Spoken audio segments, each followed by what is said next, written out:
Ritwik Sarkar, who graduated with the degree of Master of Arts in International Multimedia Journalism. Ritwik will address the congregation on behalf of the students we're celebrating here today.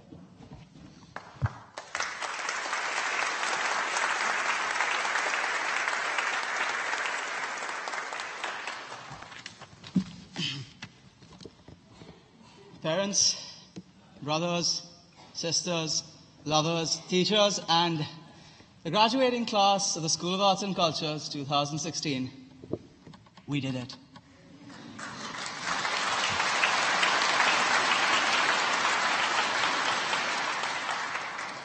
"11 months of hard work, thousands and thousands of kilometers of travel, days and days of endless rain, and a million fraught nerves waiting for Blackboard to release our dissertation marks later, we're gathered here today. It's been quite a year, hasn't it?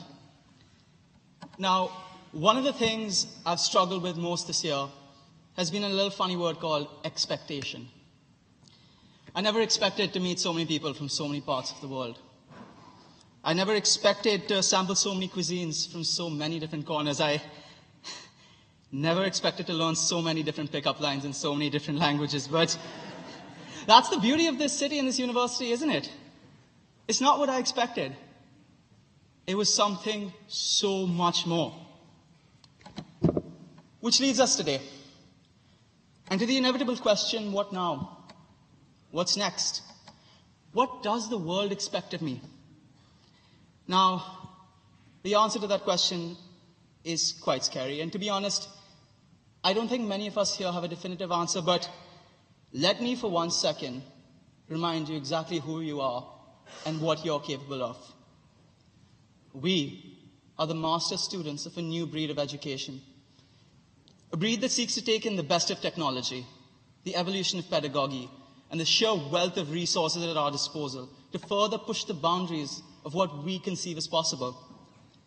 We form a wider academic community that seeks to learn from one another, that seeks to absorb academic experience, and it seeks to imbibe culture in a manner that is truly unique.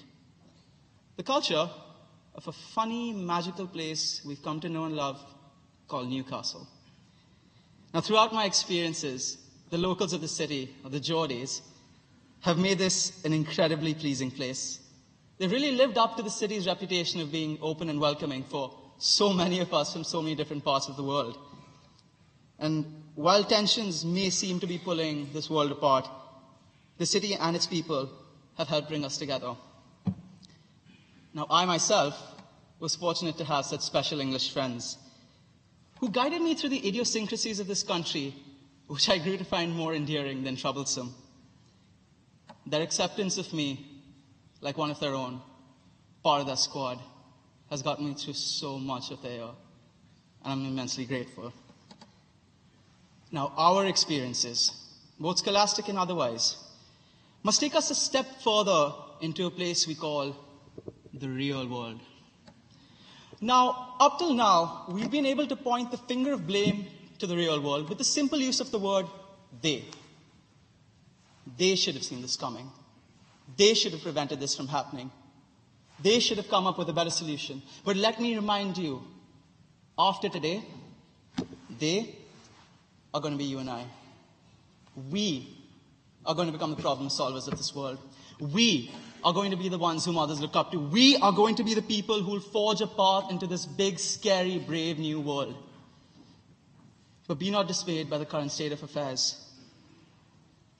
We can do our best. And we can be our best selves. However dark the day is now more than ever, we need to believe that the arc of moral history does bend towards justice. And all of us gathered here must fight hard to do that bending. We come from far, far apart. But I have grown closer to so many of you in the past 11 months than I have in a lifetime back at home.